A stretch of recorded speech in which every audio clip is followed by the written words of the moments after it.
Vozes da Saúde.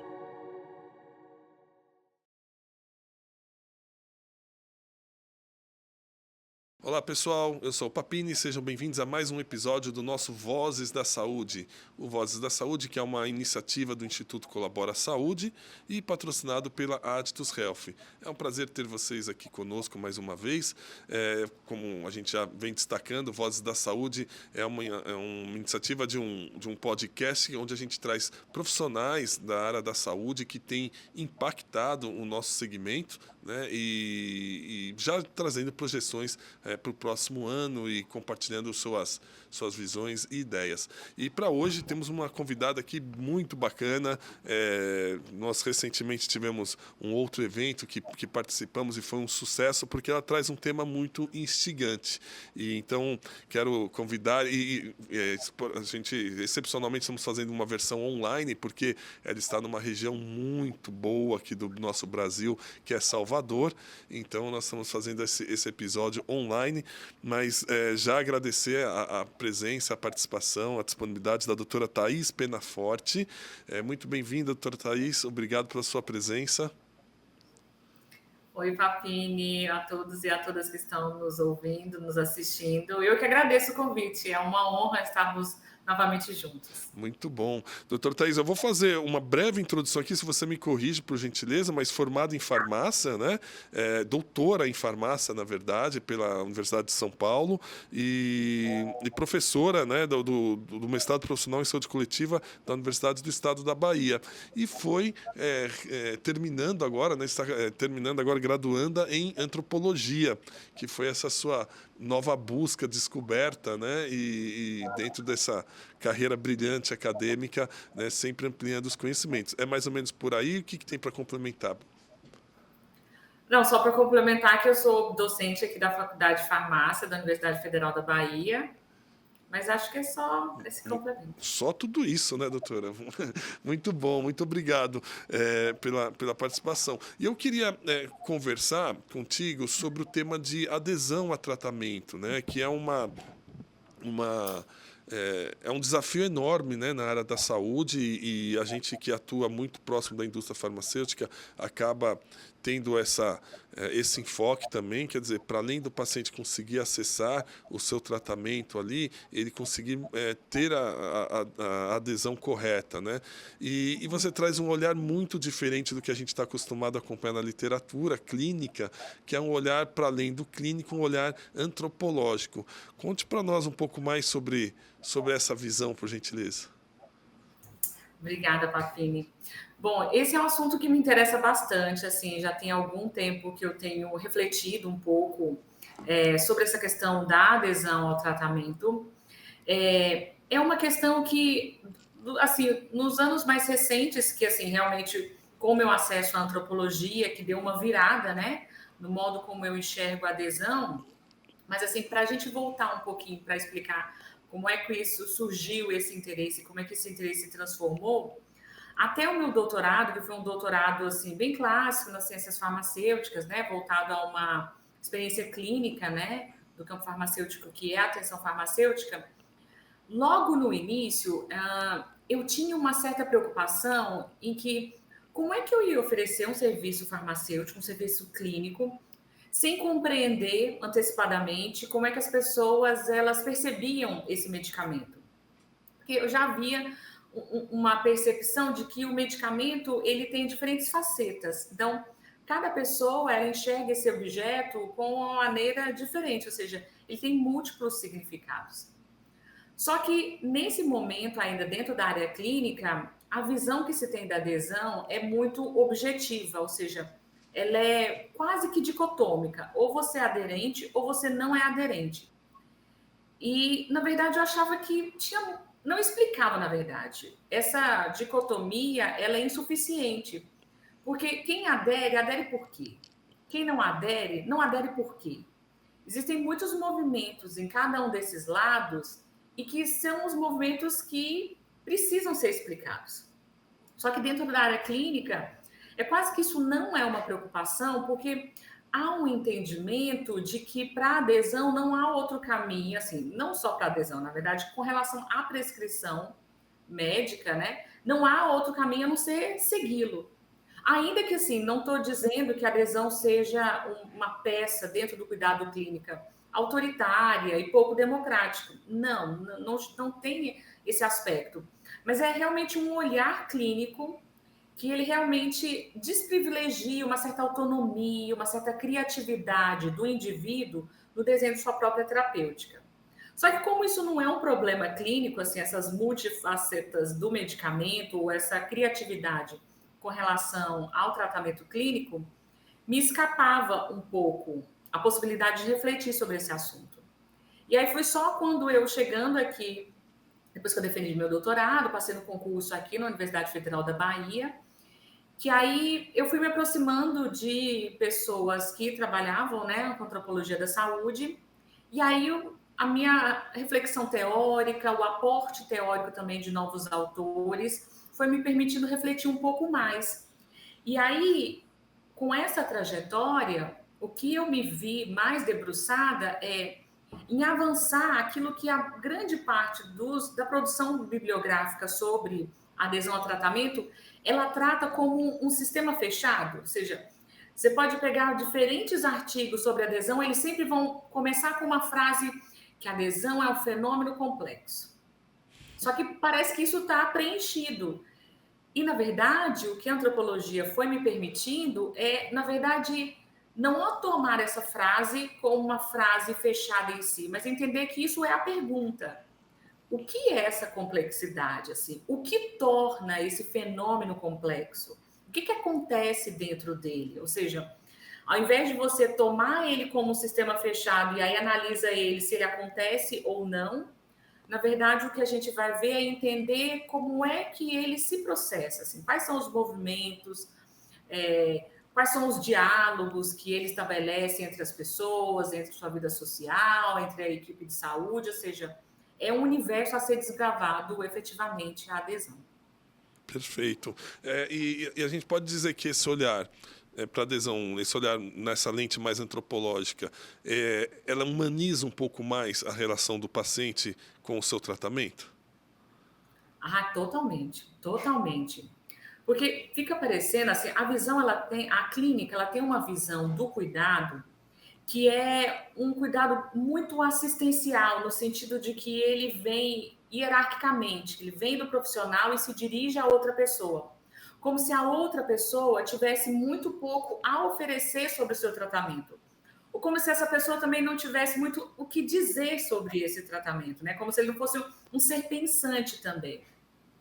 E o que a gente vê, que eu nem acredito que seja também uma formulação só da sociedade da informação, acho que em todos os momentos da nossa vida social, as pessoas já estiveram muito imbuídas assim, de criatividade no seu autocuidado. Porque os valores, as demandas, as necessidades de saúde, elas são extremamente individuais. Então, as pessoas elas sempre tiveram suas posições com relação ao tratamento. Então, só que, na verdade, ainda que ela tenha essas posições, elas nunca foram efetivas. Não é nem que não fossem ouvidas, porque eu acredito que elas sejam ouvidas, mas ouvidas no sentido, ok, você quer isso, mas na verdade tem que fazer assim, assim, assado. E, na verdade, o que a gente vê é que no ambiente doméstico, no cotidiano, essas premissas clínicas, essas exigências terapêuticas, elas estão em outros formatos, né? Então, a pessoa dentro do universo doméstico, ela tem liberdade ampla e restrita de tomar suas próprias decisões. Então, ela faz negociações que são internas, né, ao seu cotidiano. Então, as pessoas elas sempre negociaram entre a prescrição médica e aquilo que elas acreditam que deva ser feito, né, para o seu autocuidado, existem muitos movimentos. E isso sempre foi feito. O que eu acho que a antropologia ela consegue dar luz, porque é muito próprio, né, da antropologia esse olhar sobre os sujeitos e sua dinâmica, é entender nesse movimento o que a pessoa faz, assim, qual é todo esse sistema cognitivo de uma tomada de decisão que a faz tomar ou não tomar. Eu acho que é nisso que eu tenho empreendido pesquisas e reflexões, e acho que é nesse caminho que o aporte da antropologia para a adesão à medicação, ela vem a oferecer, e acho que de muita valia. Muito bom, mas ele quebra uma série de paradigmas aqui que a gente está acostumado, né, em relação não só à medicação, mas o próprio profissional, né, que é muito visto e centralizado no médico, e aqui você traz um olhar que vai para além do médico. Então, qual é o papel desse profissional da saúde, dessa equipe multidisciplinar na relação do paciente para o sucesso do tratamento dele? Nossa, Papini, eu acho que essa é a chave, assim, é uma questão extremamente delicada, extremamente complexa, e aí aqui é complexa não no sentido abstrato, né? É complexa porque ela vai encontrar e, sabe, deslocar de diferentes fundamentos da clínica que são muito caros a ela, com relação à ética, com o próprio conhecimento clínico, farmacoterapêutico que se conhece, há uma certa insegurança de abranger outras possibilidades, né, terapêuticas.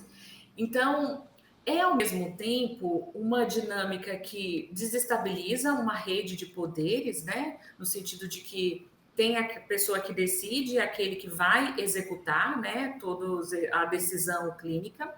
Então, quando você privilegia o sujeito, e não digo assim que a gente está colocando em disputa, mas eu acho que é acionar também essa proatividade, essa proeminência do sujeito na elaboração do seu próprio cuidado, mas dar luz e reconhecer o poder que essa pessoa tem. Então, isso é claro que desestabiliza muito esse ordenamento hierárquico, né, da clínica, ao mesmo tempo que na verdade, a maior movimentação é talvez a gente pensar a clínica não como ordenamento do cuidado, mas como um tipo de parceria para o cuidado. Então, isso exige uma reviravolta, assim, total, assim, na formação clínica, né? Porque não é assim que nem os médicos, nem nenhum profissional de saúde, ele é forjado, assim. Dentro aqui da própria faculdade de farmácia, toda vez que eu trago esse tipo de discussão em sala de aula, os estudantes ficam muito assustados. E não assustados no sentido assim, vou perder o poder de conduzir a terapêutica. Não. É assustados de assim, como é que a gente vai fazer isso juntos, assim? Será que eu posso confiar no conhecimento popular que a pessoa tem, quando na verdade ela desconhece toda uma bagagem clínica, farmacoterapêutica dos medicamentos, que esses profissionais, especialmente o farmacêutico, que tem um vasto conhecimento, né, farmacológico. Então, é um momento assim de muito, sabe assim, deslocamentos, assim, sabe? Como se você Desconforto tivesse. até. Hã? Até um desconforto, muitas vezes, né? Total, sim.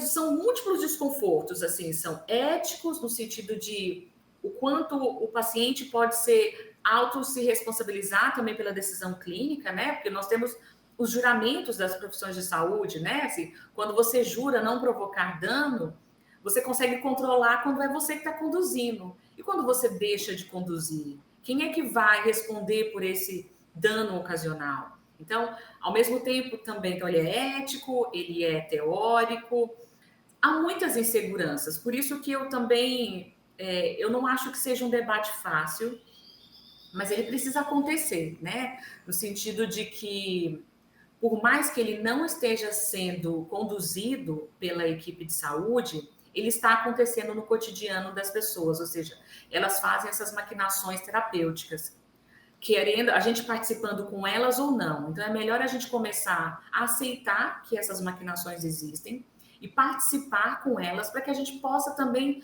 conduzi-las, mas uma condução um pouco mais aberta e não tão fechada. Muito, muito interessante. E assim, a gente começa a quebrar um pouco desses paradigmas, inclusive no olhar do indivíduo, do paciente, né? Muitas vezes eu brinco que a gente coloca o paciente também como se fosse uma entidade muito distante de nós, né? Mas todos nós somos potenciais pacientes, estamos ou estaremos pacientes ao longo das nossas vidas aqui. Então, também tem essa desmistificação. E doutora Thais, quais são os outros fatores, né, nessa lente antropológica que impactam a adesão? A gente está falando aqui da questão dos profissionais, dos multiprofissionais da saúde, mas quais outros fatores socioambientais que possam impactar?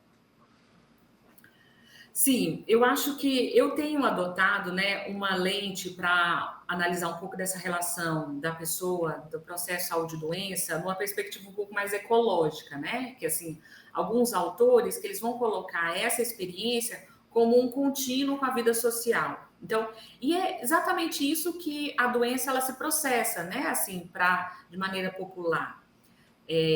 O cotidiano ele tem atravessamento direto, né, no processo saúde e doença, ou seja, a explicação de um adoecimento ela não é estritamente clínica e para as pessoas ela não é nada clínica, porque as explicações, por exemplo, vai explicar uma hipertensão, porque você aumentou a frequência pressórica, a glicemia na diabetes, não são essas explicações que as pessoas elas fazem das doenças. São explicações que estão encarnadas nelas e na vida delas. Então, a pessoa ela vai explicar uma hipertensão porque ela está desempregada, porque ela está passando por forte estresse, ou mesmo a glicemia, ou seja, esses líquidos corporais que para nós são tão fisiologicamente fechados, na vida das pessoas, eles conversam com a vida cotidiana. Então, assim, a pessoa explica, a minha glicemia sobe quando eu fico nervosa.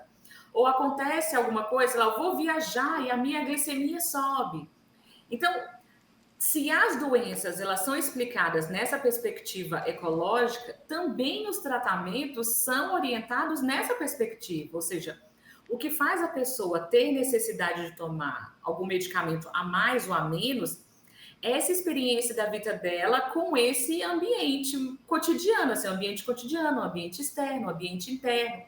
Então, ela explica tanto internamente nas sensações que ela tem do corpo, né? Se uma pessoa pode sentir meu pescoço tô doendo, assim, meu pescoço tá duro, eu tô sentindo um zumbido, eu sei que minha pressão tá alta, então ela vai lá e toma o medicamento. Se não tá sentindo, ela não está doente, porque ela não percebe, assim, ela não tem nenhum tipo de sinal. Então, para ela, se ela não tá doente, ela não toma o medicamento.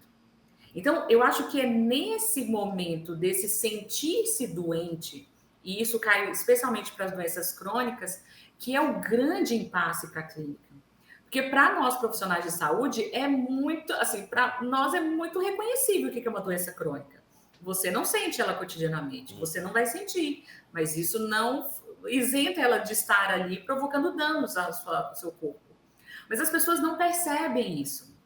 Então, elas precisam ser conduzidas, a gente precisa fazer um ajuste que as inclua, que a gente tenha chaves explicativas que elas acreditem e que as façam realmente reconhecer essa experiência clínica, esse processo clínico, para que a gente realmente tenha parcerias, ou seja, haja um compartilhamento desse reconhecimento desses processos, né? Para que ela possa contribuir também com a terapêutica e aderir no sentido de compartilhar, assim. Eu acho que talvez criar mais redes de comunicação e, por outro lado, para os profissionais, a gente abranger, assim, ampliar um pouco esse cenário explicativo para o processo de saúde e doença, para a gente permitir que essas explicações populares, elas sejam validadas e reconhecidas. Legal, muito, muito interessante. E a gente tem um público aqui muito ligado, né, à área da saúde, especificamente indústria farmacêutica, onde acaba oferecendo uma série de serviços acoplados aos produtos, aos medicamentos, principalmente, como você citou, de doenças crônicas, né? Trazendo para a prática, você já citou dois exemplos aqui, né? Usar as mídias sociais, né, como muito mais em pró, né, essa questão do tratamento, da adesão, dos fatores. Para além disso, quais outras ações que você enxerga possíveis, né, que podem potencializar essa visão da adesão? E aqui, complementando uma segunda pergunta aqui, a gente está falando sempre adesão muito ligado à terapêutica medicamentosa, mas nem sempre é verdadeiro, né? Você tem... então, fala um pouco mais sobre isso, essa visão mais ampla. Então, primeiro, quais são ações mais efetivas e também a adesão para além da questão medicamentosa, né? Bom, deixa eu começar de trás para frente. Eu acho que tal, assim, são achismos, né? Assim, até porque mesmo para a antropologia, ainda que para a antropologia tenha crescido e especialmente no Brasil e no mundo tenha adensado um repertório no contexto da antropologia dos medicamentos, mesmo dentro da antropologia dos medicamentos, o problema da adesão ainda é um problema que está se iniciando, né? Até porque para profissionais de saúde, especialmente os farmacêuticos, isso é um problema já antigo. Mas como uma questão antropológica é muito recente. Então, assim, há poucas assim referências sobre o que fazer, né? Eu acho que talvez a que seja a dimensão mais importante, e aí dessa dimensão vão se desdobrar ou diferentes estratégias, né? Eu acho que é ampliar essas redes de comunicação. Eu acho que quando os profissionais de saúde compreenderem que há uma comunicação, uma continuidade, na verdade, entre o sistema popular e o sistema clínico, ou seja, há um contínuo e complementar das explicações do processo saúde e doença, eu acho que ambas as partes vão ficar mais interessadas um no outro. Ou seja, tanto a equipe médica, assim, médica, mas no contexto da equipe de saúde, né? Enfermeiros, farmacêuticos, ficarem interessados nessas explicações populares, nesses desenhos terapêuticos populares, eu acho que, por outro lado, para a população, eles vão também se sentir mais confiantes de poderem realmente contar as suas histórias, as suas dinâmicas de cuidado, porque, ao mesmo tempo, como os pacientes eles sabem que esses movimentos que eles fazem não são movimentos, entre aspas, corretos, eles acabam não contando para a equipe de saúde que isso acontece. Isso, inclusive, no campo farmacêutico, vira uma coisa muito interessante. Toda vez que a gente tem um serviço clínico que vai ampliar a adesão ao tratamento, sempre há um desajuste, tanto nos indicadores clínicos mesmo, porque a pessoa não estava acostumada a tomar aquela dosagem, porque ela nunca tomou. Então, quando ele começa a ampliar sua adesão e aí você tem uma dose terapêutica diferenciada, você tem ajustes clínicos que são necessários após isso. Ou seja, essa movimentação e essa acomodação farmacoterapêutica sempre aconteceu. Então, quando a gente tem essa comunicação, mas uma comunicação que seja muito interessada, que ela realmente seja estimulada, eu acho que aí as pessoas elas vão, ao invés de esconder os movimentos que elas fazem com o uso dos medicamentos, elas vão procurar, entende? Porque acaba que elas ainda ficam muito inseguras de fazer esses movimentos sem saber, será que vai dar certo? Será que não vai dar certo? Porque elas veem, olha, eu deixo de tomar por determinada razão, dali algumas semanas eu tenho uma crise hipertensiva, ou a minha glicemia sobe muito. Eles sabem que eles precisam de ajuda também para fazer essas dosagens, né, internas. Então, acho que talvez se eles tiverem uma proximidade dessa comunicação, eles vão poder fazer essa trajetória com um pouco mais de segurança. E aí, para ambos os lados. Então, eu acho que a gente estabelecer essa comunicação, mas uma comunicação franca, ela vai abrir portas para diferentes estratégias que se façam necessárias. E aí acho que a gente, assim, é difícil deixar uma estratégia, porque cada doença, ela tem demandas singulares. Então, por exemplo, se tiver uma hipertensão, que a pessoa toma há muitos anos o mesmo medicamento, então ela já conhece, talvez essa comunicação ela vai ser pontual, uma doença, assim, um processo agudo, ou que seja, sabe, alguma emergencial, aí a comunicação ela precisa ser bem mais estreita.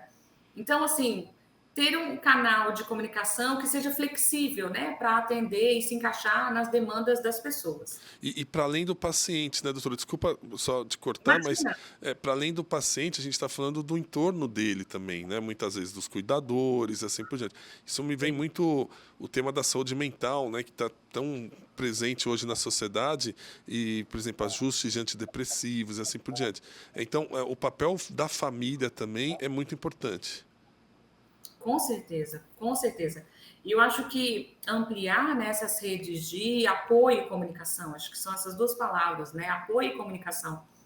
Porque, às vezes, a própria família, ela se aproxima um pouco até dos desafios que a equipe de saúde ela sofre, porque ela também não está na mesma relação explicativa, né, do paciente, assim, da compreensão, hoje eu preciso tomar, amanhã eu não preciso tomar, e ela acaba também se valendo do segmento da prescrição, e aí fica naquele impasse, quer que a pessoa toma, não quer que a pessoa toma, ou seja, são efeitos múltiplos que afetam também a relação, não só com a equipe de saúde, né, para dentro e para fora, mas também com a relação familiar. E para o transtorno mental é uma coisa incrível, assim. Semana passada eu estava numa reunião aqui, sabe, acadêmica, e a pessoa fazia, uma das pessoas fazia muito tempo que não ia na reunião, aí falou, eu estava com um processo depressivo, mas eu não queria tomar medicamento. Eu falei assim, mas qual que é o problema de tomar o medicamento? Assim, o que acontece? Ou seja, claro que eu não ia entrar nessa investigação naquele momento, mas isso levanta um alerta, né? As pessoas realmente elas têm dificuldade de aceitar o medicamento, especialmente no transtorno mental, ou seja, aí é assunto para um outro podcast, né? Mas existem várias, assim, há um desenho social com relação ao transtorno mental que parece que ele é uma falha individual. Assim, então, você tomar o medicamento é como se fosse você reafirmar a sua falha, assim, como se você deixou acontecer, como se você pudesse controlar. Então, realmente, assim, eu acho que dentre a perspectiva da adesão, pensar a adesão nos transtornos mentais é aquele que exige, se a gente está falando que precisa de comunicação, apoio, é a comunicação, apoio, acolhimento, sensibilidade, muito carinho, porque o campo da saúde mental realmente exige muito mais de nós para pensar todas essas dinâmicas terapêuticas e diagnósticas. Muito bom, doutora Thaís. Sabe que a gente tem um problema aqui no nosso podcast, porque ele passa muito rápido. Ele passa muito rápido, a gente não consegue explorar todo o potencial. Mas, como você disse, a gente já tem assuntos para os próximos edições aqui.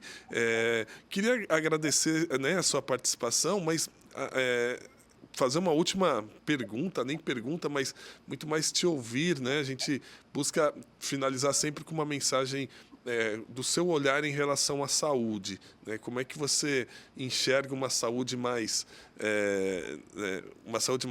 inclusiva, uma saúde mais humanizada?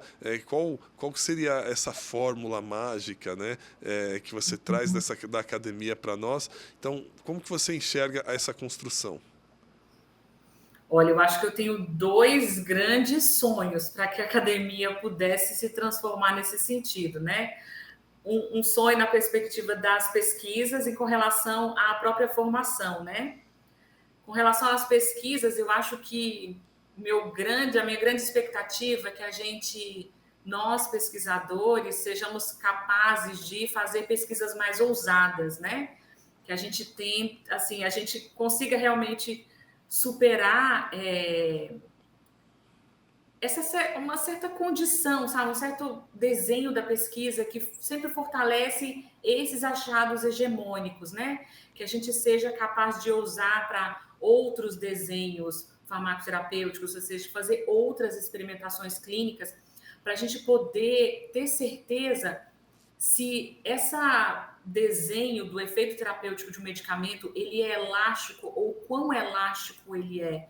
A gente fica sempre muito preso em certas doses que são padronizadas, que já são hegemônicas, mas será que o quanto isso pode, sabe, ser alargado para a gente ver assim o quanto cabe segurança nesses movimentos que as pessoas fazem? Então, eu acho que isso ia apoiar um pouco mais uma certa flexibilidade, né, da atuação clínica e dar mais segurança, né, aos profissionais de poderem, sabe, dar uma maior liberdade de ação e de decisão para os pacientes.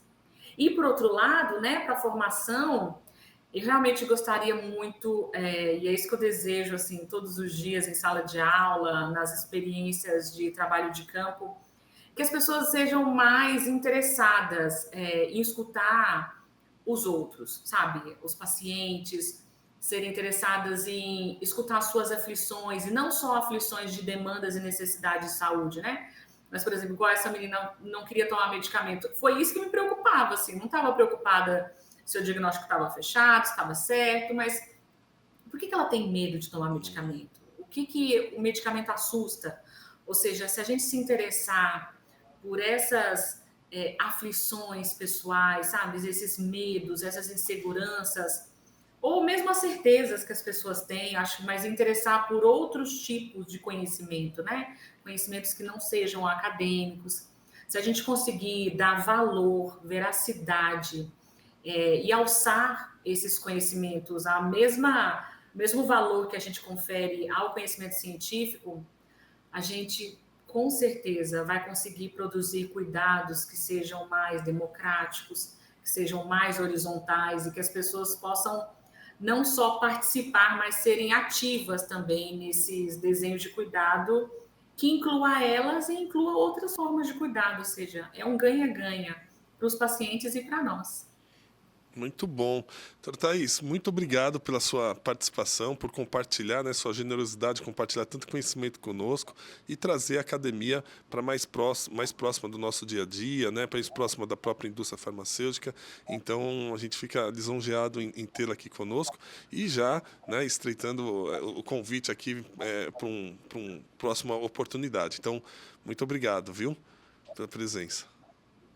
Eu que agradeço. É sempre assim, é sempre bom a gente poder falar, né, daquilo que a gente gosta, e aí quando a gente consegue alcançar outros públicos, né, por exemplo, a experiência que a gente teve lá de conversar com a indústria farmacêutica, é sempre realmente amplia o nosso olhar, amplia as nossas relações, e eu acho que essa é a função da academia, né? É ampliar a visão de mundo, a visão de ciência, mas estreitar as nossas relações na sociedade. Muito bom. Obrigado, doutora Thaís. Até a próxima. Pessoal, gostaram? Falei para vocês que ia ser muito bom, né? A doutora Thaís tem um amplo conhecimento, né, sobre o tema e fica a dica para você também conhecer um pouco mais sobre o trabalho dela ali na Universidade Federal do Bahia, alguns artigos que a gente depois pode compartilhar com vocês.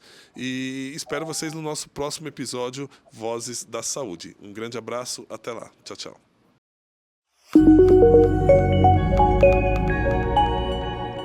Vozes da Saúde.